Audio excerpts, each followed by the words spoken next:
Hi, welcome to this webinar presented by the Lithyus Group. I am your host, Ben Bomar, President and founder of Lithyus, and I'm excited to have you here today. Today, we're going to be focusing on this classic 9-box tool used by so many organizations and offering you some ways to really triple the value by approaching your next 9-box session in a different way. So please feel free to enter any questions in the chat and your comments, and I will be sure to get to those at the end of the session. Let folks know you're here, network with other people, and whether you're watching this on demand or live today, St. Patrick's Day, really glad that you're here. Let's get started. So we did a poll recently and asked the question of HR business partners, what percentage of employees end up in this top right? So high performance and high promotability. And we'll get into all this, the tool basics in a moment. But less than 10% was the general answer. So there are relatively few people that are ending up in that high performance, high promotability quadrant. And yet, as we'll see, there's a whole lot of focus in that area. And I think that there's a way to get a lot more value out of the entire grid and process. And you do too. So just to give you a sense of who all is here today, our audience that registered for today's event is primarily HR business partners, and I have admittedly combined a few titles there. We have a number of folks participating from the C-suite. We also have some owners and other senior leaders that are interested in this topic today. So I'm glad that it is resonating with you and with the intended audience for today's conversation. And that conversation is going to be marked by really 3 phases. And it kind of mirrors the Lithyus process almost, if you will. It is understanding who is in each of these boxes and then where to recognize. And we're going to introduce a concept called the standard bearer and say more about that in a moment. And then guide you to take action. So what can you do after you and your team invest time in the 9-box? What can you do next time to get even more out of the entire exercise? And who are we to speak on this? Well, we are Lithyus Group, and we improve employee succession and development and performance by celebrating the institutional knowledge of key people and then amplifying the best practices from within that team. And so you're going to see us having our bias of taking care of those folks and leveraging and getting more and celebrating those folks who have institutional knowledge on your team. And we'll share more about what that means. Who am I personally? Ben Bomar, as I said, founder and president of Lithyus Group. I founded Lithyus in 2021 to address the knowledge loss that I had seen during transitions of all types. Throughout my career, I had seen retirements and rifts and tragedies happen. And yet there was such disruption that often comes when that institutional knowledge is lost. And I knew that there had to be a better way. But enough about that for now. Let's get into the 9-box. The 9-box grid was developed by McKinsey in the 1970s. And if somehow, even though it's widely popular, I should go through the motions and say the way that it works is that you have a 3x3 grid. And typically on the x-axis, you're going to be evaluating performance. So is someone at the standard, the equal sign there, they're in the middle? Are they below the standard of performance? Are they exceeding the standard of performance? And then you have promotability, sometimes called potential. I don't really like that word, so I'm going to use promotability. Are they at the level of the organization where they should be? Do we see them being promotable 1 level or perhaps 2 or more levels up? That's the grid in itself. And lots of organizations use it. It is one of the most popular and most consistent tools out there. Now, pros for why that is. Well, it is visual, right? People get to map and they get to use a visual tool as opposed to just reading words. It does prompt conversation and some horse trading about where we see people and how we view our team members, how we view colleagues, etc. And it provides a common vocabulary around talking about performance at and above or promotability, none, 1, or 2+. But on the other hand, it can be pretty subjective. And it does and has traditionally allowed for a lot of bias, especially when there is a forceful manager within the discussion. And so you really have to be careful when you use it. It also, as much as it's often talked about being a snapshot, can pigeonhole certain people. Because once they're seen to be in a certain bucket, perhaps underperforming or perhaps not having any runway for promotability, that can be where they're left. So caution using the tool, but know that if you are using it, you are not alone. When we look at the typical focus, most organizations, and please share if your experience has been different, most folks are going to focus on the upper right or the bottom left. And, folks who are underperforming and may not have a lot of runway, or folks who are high performers and or high potential candidates. But that is leaving out a significant portion of the number of boxes as well as the team. And we'll talk about more there in a moment. But when we do focus on those folks, what are we offering them? Well, we're offering those folks that are up and to the right these development plans, and we're varying their experiences, and we're providing them broader exposure to the business, whereas other folks are getting on PIPs, and we're retraining and we're holding them accountable to their commitments. None of which is inherently bad, but all of which relies on institutional knowledge in order to be able to show people what they should be doing or praise them for going above and beyond. But again, we're not hitting everybody. We're not working with everybody in the organization. Because if you look at a normal distribution, so if imagine bell curves for both performance and promotability and some natural normal levels of attrition and turnover, this is actually what a hypothetical organization is going to look like. So our poll takers earlier were correct. It's around 10% in that upper right box. But this is where most folks are going to land in a typical organization. So 90% of your team is outside that upper right. And generally about 80% of the team is not on a PIP or in that area, right? So what should we do? Well, we want to recommend that you stop overlooking the majority. And we specifically want to focus you on this 55% of a standard workforce that knows what to do. They are your standard bearers. They know what is expected of them. They have been sustaining their gains and their support for long periods of time. They are executing their processes almost as if by habit.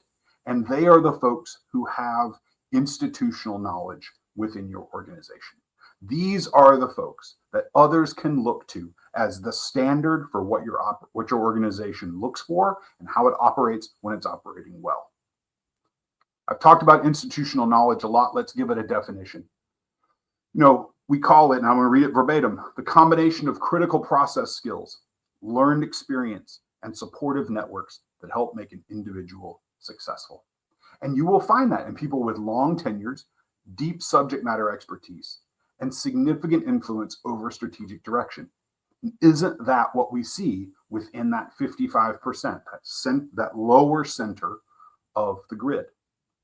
You might call these folks rock stars or superstars. You'll often call them your right hand or a steady Eddie. You'll have all these terms because you just rely on them to be there day in and day out. Now, going deeper, what you actually request of them and what you find so valuable is a combination of what we call knowing, doing, and being, right? They have an understanding of the business context. They understand the industry, your organization, what you're in. They understand how to perform their tasks at an expert level. And they likely add something to the whole, right? Their approach, their style, the way they are with clients and colleagues adds something to the team. And so it's more than just generalized institutional knowledge. It is some sort of combination of knowing, doing, and being that you value. And you really do need to value these people and not just focus on the upper right.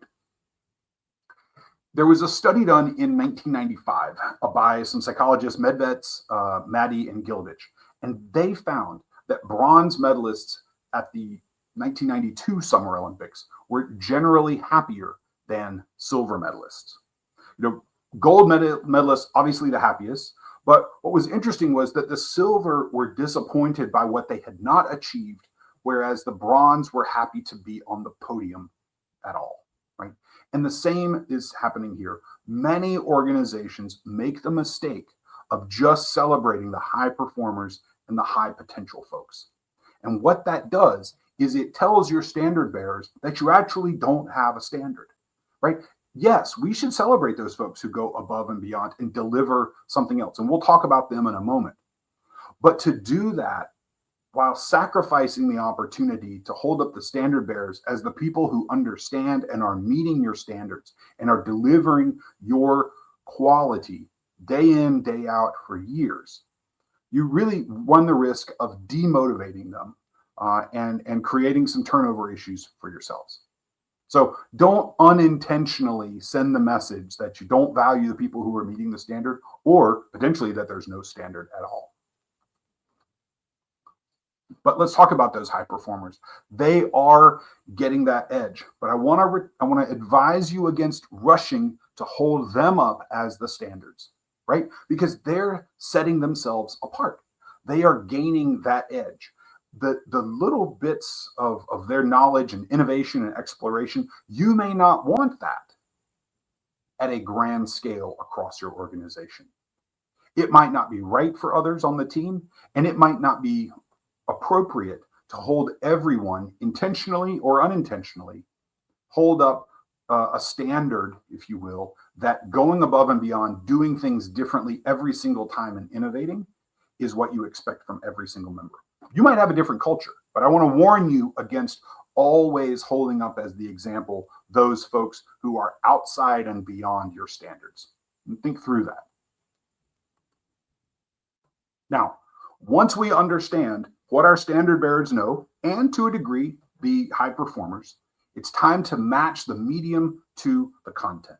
Because how are we going to have those folks that know the standard, how are we going to have them share their wisdom with others? And so you need to match the medium to the content. And documents are for facts. Demonstrations for processes, and storytelling is key. Let's dive into what that means. Documents are excellent when someone has command of the facts, right? They understand the org structures, they know the checklists back, in their mind, if not already written down. They know the step-by-steps, and they know where to go to get the information, like your wiki or something. So they have command of it, and it's in their head, but it might not be available to others. If that is the case, if your standard bearers have the information, factual information that needs to be provided to others, then documents are going to be your best choice. And they're quite common, right? They're easy to hand off to somebody. You post them on the Teams, you post them in SharePoint or wherever. But a lot of companies sort of end there. Well, I've created the org chart. I've created the standard operating procedure. And maybe I have a process to review that every couple of years. But if reading was the end-all be-all of sharing information, why would we have TikTok and YouTube, right? The fact is that demonstration, and increasingly in our online and hybrid workforces, demonstrations are going to be much more effective at showing how someone executes a process, how they use software. I often talk about how they take information from one source and turn it into a CSV, and then put that into a pivot table, and then generate a document or a number, and then put that number into a presentation. Or maybe it's using a video to capture how to use a particular piece of equipment and share that with others via your phone, etc. And there are so many tools. I mean, there are webinar tools like we're using here. There's Zoom and Teams and Loom, and all of the built-in capabilities that are on just your standard smartphone that allow for video creation, video editing, and video distribution. Meaning that the ability to create an illustrative, live, real, multimedia training library, at least the raw material for it, is in almost every employee's hands, quite literally. So you've got documents, you've got demonstrations. What's next? You have storytelling. Many of these same video tools have effectiveness when you use them for storytelling. And storytelling is a bit of a euphemism for online mentoring or on-demand mentoring and sharing. Over time in my career, I have often had in my development plans, hey, set a plan in this quarter to go to lunch with X person, right? The idea is that I'm going to learn about the company I work for, or the industry that I work in, or a particular customer from that expert. All of that is wonderful, and I have benefited from every single one of those conversations, and your people are as well. But it's not scalable, right? We've transferred knowledge from one person to another. But with storytelling, especially when you record it online, that allows you to capture that history or the culture or a way of working or the success factors for a person and then share it. Now, let's acknowledge that that can be scary. And in a moment, as we talk about actions, I'll give you a script of how you can prep folks to share this information. But you have documents, got demonstrations, and storytelling are the ways that I recommend you capture this type of information and share it with others. So let's simplify this opportunity because it can feel like a lot. You've got 9 boxes. All your managers have come together. They've got names everywhere. Oh, how am I going to get started with this? Well, fundamentally, you want to get those 55% of the people talking with the other 45%. That is it. So as you think about the names that you're going to see in your next 9-box event, think about who is in that 55% and what do they know and how can we get it to the 45%. And one thing that always strikes me as counterintuitive, but is actually the reality of the situation, my guess is that your C-suite is generally in that 55%, maybe a little bit, I hope, to the right, because they don't have a lot of runway for promotability. So your CEO, your president, your other key leaders, they're down there they're at the right level for your organization. And hopefully they're performing and maybe outperforming expectations, but they're generally in that group. And wouldn't it be great to have people learning from your most senior leaders? So this challenge is not just rank and file employees. This is an opportunity for you to share knowledge from all parts of your organization. So think about that 55% and how you can get what they know into the minds and available to the other 45. How might you do that? I want to encourage you to take action.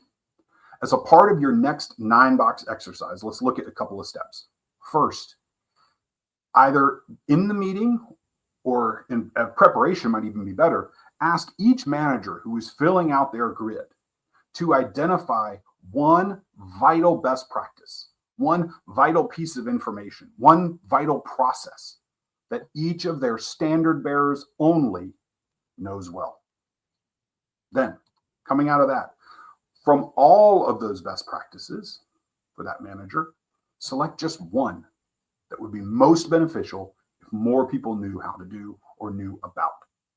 So think about all your people and what they know.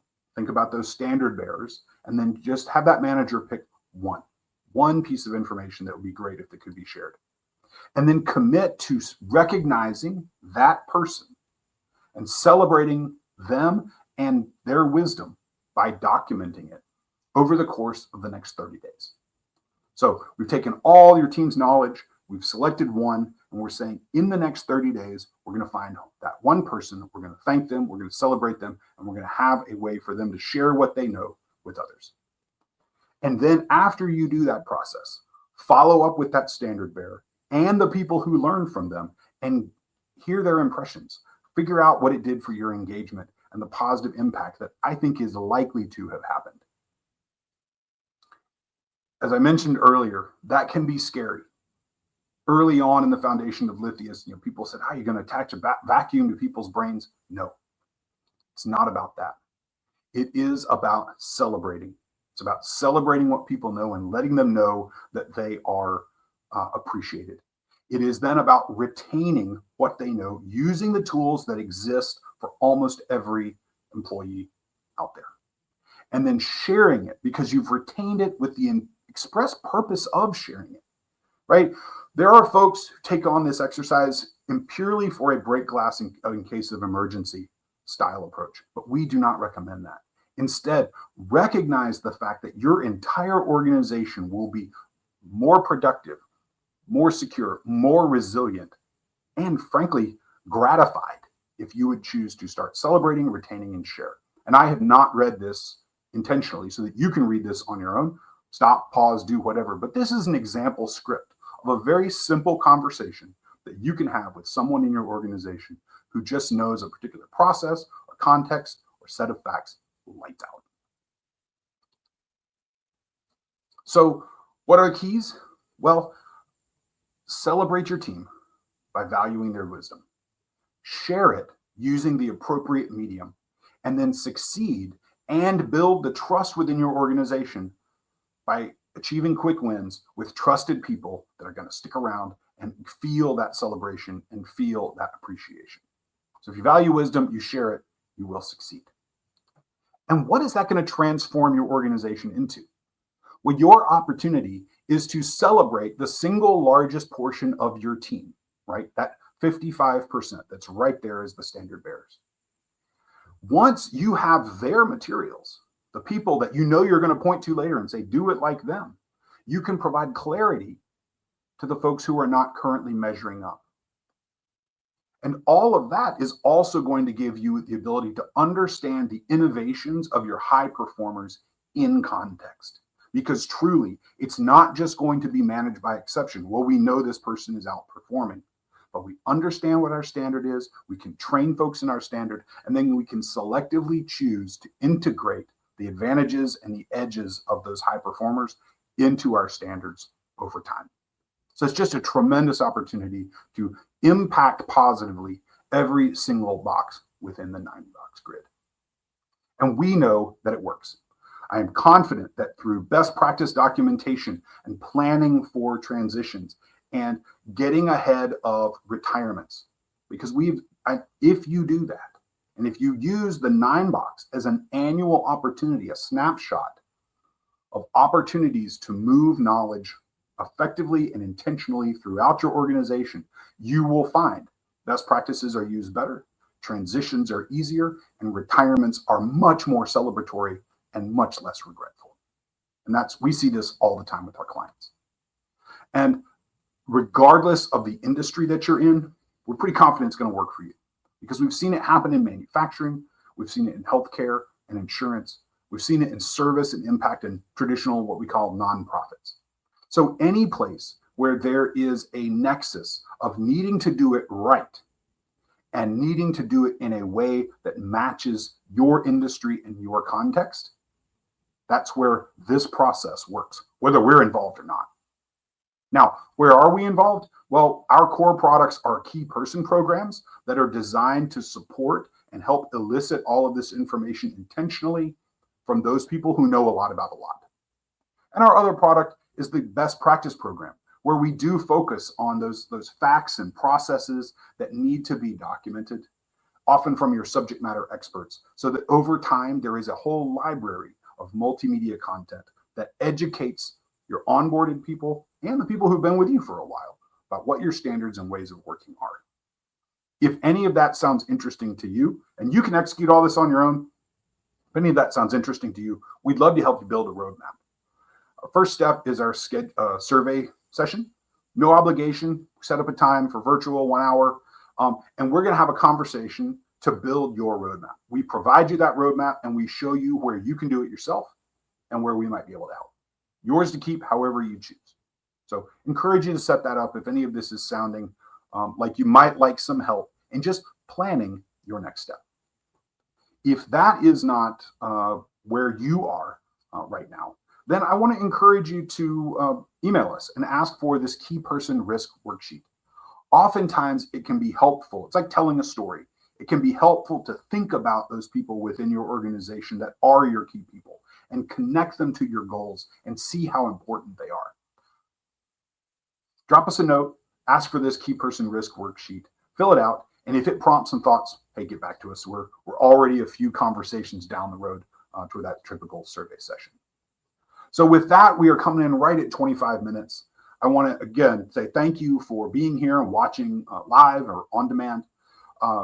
Schedule the survey session if you wish. But otherwise, I'm going to pause, and then we're going to take a look at the questions and comments that are in the chat and answer those folks. So again, thank you. Good luck on your next 9-box exercise. I hope this has been helpful. I would love your feedback, but most importantly, take care.